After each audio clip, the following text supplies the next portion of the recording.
Assalamualaikum warahmatullahi wabarakatuh. Selamat pagi teman-teman. Gimana kabarnya? Insya Allah baik. Di sini saya akan mempresentasikan analisis artikel PTK saya. Sebelumnya perkenalkan, saya Ratu Mutiara Wulandari. Di sini saya akan mempresentasikan tugas untuk mata kuliah penelitian tindakan kelas. Oke, jadi di sini saya menganalisis 3 buah artikel tentang penalaran ilmiah. Pertama, saya akan menganalisis judul dulu. Jadi di sini ada judul peningkatan kemampuan penalaran ilmiah dan hasil belajar melalui metode pembelajaran group investigation. Di sini saya melakukan revisi di mana untuk di sebelah kiri itu kita lihat bahwa di situ ada kalimat PTK, kata PTK. Maksud saya kata PTK di situ saya hilangkan karena tidak semua judul harus dimasukkan jenis penelitiannya. Untuk judul nomor 2 juga saya hilangkan kata PTK. Nah, untuk judul yang ketiga itu tentang peningkatan kemampuan penalaran ilmiah melalui model pembelajaran intuitif terbimbing pada materi sistem pernapasan manusia. Nah, di sini saya tambahkan dengan objek penelitiannya, yaitu di kelas 11 IPA 2 SMA Negeri Kolomadu tahun pelajaran 2014-2015. Selanjutnya, setelah itu saya memberikan sebuah contoh judul, yaitu peningkatan kemampuan penalaran ilmiah matematika siswa melalui pembelajaran open-ended kelas 8 SMP Negeri 2 Gata. Jadi dalam PTK itu ada ciri khas nih di judul. Pertama, ada kata peningkatan atau meningkatkan atau upaya meningkatkan. Itu adalah salah satu ciri judul PTK. Yang kemudian ciri yang kedua adalah ada masalah yang ditaruh di atau diletakkan di judul PTK, yaitu dalam hal ini masalahnya adalah tentang kemampuan penalaran ilmiah matematika. Kemudian di judul juga dicantumkan cara untuk memecahkan masalah atau tindakan yang diambil untuk memecahkan masalah tersebut. Di sini tindakan yang diambil adalah dengan pembelajaran open-ended. Kemudian yang terakhir adalah harus ada nih tempat masalah tersebut terjadi. Nah, di dalam hal ini yaitu di kelas 8 SMP Negeri 2 Gata. Oke, selanjutnya ini judul yang kedua dengan ciri khas yang sama. Di PTK itu ada masalah, jadi masalahnya di sini adalah kemampuan penalaran dan hasil belajar, kemudian cara menyelesaikannya dengan metode pembelajaran group investigation, dan tempatnya itu adalah di siswa kelas 10 multimedia SMK 9. Jadi itu adalah ciri-ciri untuk judul PTK. Selanjutnya kita akan bahas tentang jadi di dalam judul PTK itu ada masalah yang diangkat, terus ada tindakan yang diambil atau dipecahkan, kemudian ada tempat penelitiannya dan kata peningkatan. Itu adalah salah satu 4 ciri dari judul PTK. Selanjutnya kita akan langsung masuk ke analisis latar belakang. Jadi latar belakang PTK itu pertama harus ada data nih, data dari suatu kelas yang kita teliti atau tempat yang kita teliti. Contohnya ini ada artikel 3 sama artikel 1 yang di awal tadi saya analisis. Jadi artikel 3 itu tentang bahwa dia dapat data hasil observasi di lapangan. Nah, kemudian ada juga artikel 1, dia dapat data tentang rendahnya kemampuan penalaran ilmiah. Nah, di sini data yang didapat itu harus spesifik di satu kelas. Dan biasanya data itu didapat dari observasi atau wawancara langsung sama siswa atau guru yang mengajar atau tim guru yang mengajar.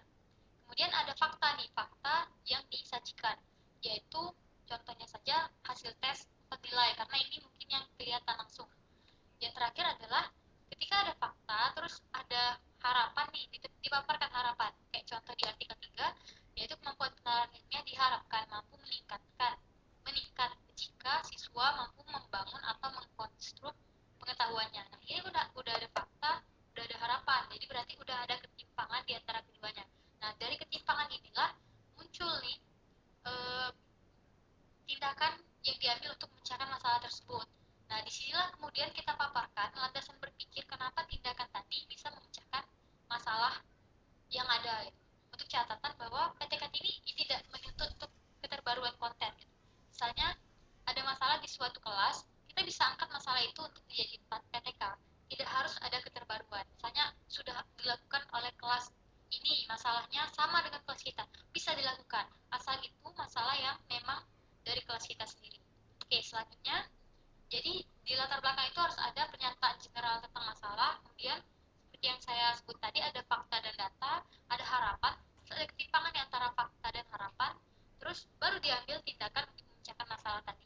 Nah, kita perkuat lagi pemilihan tindakan tadi dengan pertimbangan mengapa kita memilih tindakan tersebut. Selanjutnya kita akan langsung membahas tentang analisis tinjauan pustaka. Jadi tinjauan pustaka di artikel itu hanya sedikit, dia biasanya digabung di pendahuluan, misalnya di akhir-akhir kalimat atau digabung ke pendahuluan secara langsung. Tinjauan pustaka ini fungsinya sebagai informasi, sebagai data. Nah, tinjauan pustaka yang biasa ada itu adalah tentang tindakan yang diambil, informasi, kayak mulai definisi tentang tindakan yang diambil atau tentang masalah yang diambil. Itu. Terus untuk catatan bahwa tinjauan pustaka ini harus dari sumber yang relevan dengan data atau tema penelitian kita. Terus harus ada keterbaruan, yaitu maksimal lah 5 tahun ke belakang, jangan terlalu lama. Kemudian usahakan dari jurnal yang terindeks. Terus lakukan parafrase di dalam menyusunnya, gitu, untuk menghindari plagiasi. Selanjutnya kita akan langsung bahas jadi ke metode. Jadi metode PTK ini sangat khas karena biasanya PTK ini ada yang langsung menyatakan ini adalah penelitian PTK loh. Jadi ada juga yang tidak memaparkan secara langsung. Nah, kebetulan ketiga contoh yang saya ambil, artikel yang saya analisis, itu langsung menyatakan bahwa jenis penelitian ini adalah penelitian PTK. Terus langkah untuk PTK itu sendiri itu sangat khas ya, kan? Seperti pada penelitian pada artikel yang ketiga itu ada metode yang khas sekali, itu metode dari Chemist and Taggart. Dan prosedurnya itu berbeda dari penelitian kuantitatif maupun kualitatif. Untuk biasanya teknik pengumpulan datanya itu biasanya umumnya observasi atau wawancara langsung siswa.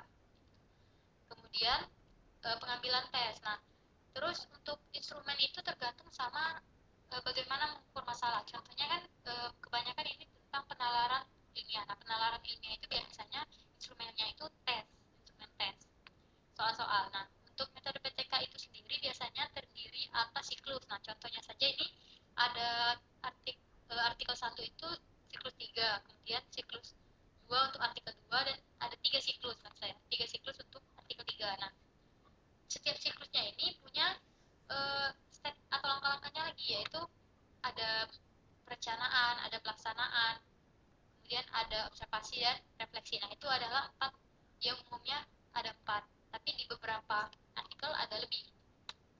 Selanjutnya, nah ini dia langkah yang saya sebut tadi di dalam PTK.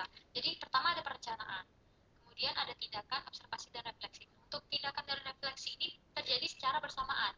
Jadi terjadi secara bersamaan, di mana tidak bisa saling terlepas. Jadi ketika melakukan tindakan, ya disitulah juga dilakukan observasi. Itulah kenapa ketika melakukan PTK itu biasanya guru melakukan per tim. Nah, kemudian untuk refleksi. Nah, refleksi ini penting karena menjadi patokan untuk memulai siklus selanjutnya. Jadi, perbaikan dari satu siklus itu diperbaiki kemudian digunakan untuk perbaikan siklus berikutnya. Kemudian kita akan menganalisis tentang hasil dan pembahasan. Nah, PTK yang saya dapat ini umumnya menyajikan hasil itu dalam bentuk